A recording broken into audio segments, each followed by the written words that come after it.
Money management कैसे करें? बहुत से कहते हैं सर सैलरी कम है, पैसे आते हैं चले जाते हैं, पता ही नहीं चलता है। कम सैलरी में पैसे को कैसे बचाएं, कैसे पैसे और बढ़ाएं, कैसे हम अपनी बचत को और बढ़ाएं, कैसे हम अपने खर्चे को कंट्रोल करें। एक छोटा सा फॉर्मूला है, आज मैं आपको बता रहा हूं, देख लो। स्टॉप, यह मनी मैनेजमेंट का छोटा सा फॉर्मूला है जो आजकल मार्केट में खूब चल रहा है। स्टॉप, इसका क्या मतलब है यह देखो।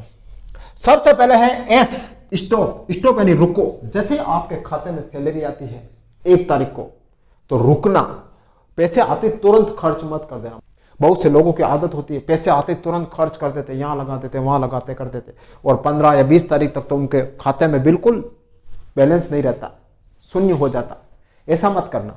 जैसे ही आपके सैलरी आए रुकना, फिर क्या करना है आपको, थिंक। सबसे इंपॉर्टेंट टी यानी थिंक, सोचना क्या खर्च जरूरी है। आपकी सैलरी चाहे 30,000 हो, 40,000 हो, 50,000 हो, सोचना कि क्या खर्च मुझे इस महीने में जरूरी करना है। और दूसरा सोचना, क्या जो मुझे खर्च करना है, क्या जो मुझे कुछ चीज लानी है, क्या वो मैं बाद में भी ला सकता हूं, अभी लानी जरूरी है, अभी लानी नेसेसरी है, ये सोचना। जब आपका मन कहे कि यार इस महीने तो दग जाएगी, यार इस महीने नहीं अगले महीने देखेंगे, तो फिर अगले महीने ला सकते हो आप, जरूरी नहीं है कि इसी महीने लो। सोचना।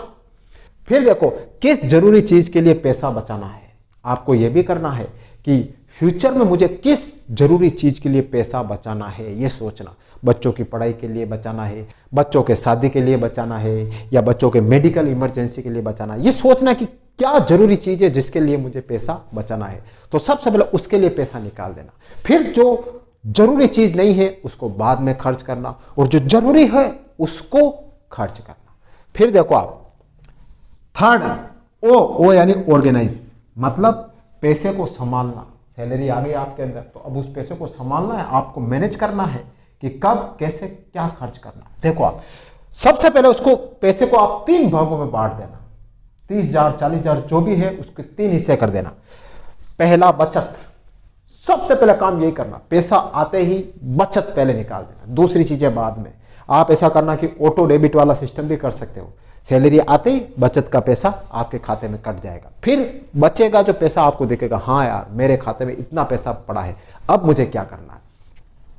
फिर आपको क्या करना है, खर्च। उसके लिए खर्च निकालना है, क्या क्या मुझे खर्च करना है। बचत का आपने साइड में निकाल लिया, फिर खर्च के लिए। फिर आप मदद, कुछ पैसे आप अपने पास रख भी सकते हो, या किसी जरूरतमंद हो या कोई आपके खास परिवार में किसी की जरूरत पड़ रही तो आप मदद भी दे सकते हो। देखो आज की दुनिया पैसे लेन देन पर ही चलती है। अगर आज आप किसी की मदद करोगे कल कोई आपकी मदद करेगा, तो इसमें भी आप ये कर सकते हो। फिर लास्ट पी यानी प्लान, खर्च की प्लानिंग। जो भी आपको खर्च करना है, जो भी, उसमें देखना कितना खर्च करना है, कब करना है, क्यों करना है। पूरे महीने की लिस्ट बना देना। पैसा इतना पड़ा है आपके पास में, प्लानिंग कर लेना कि इतना मुझे खर्च करना है, क्यों करना है, कब करना है, सारा आपके पास डिटेल होनी चाहिए, तो आपका पैसा बचेगा। तो ये स्टॉप वाला फॉर्मूला देख लेना, आप कम सैलरी में भी अपने पैसे को और बढ़ा पाओगे, आपके पास पैसों की बचत ज्यादा होगी।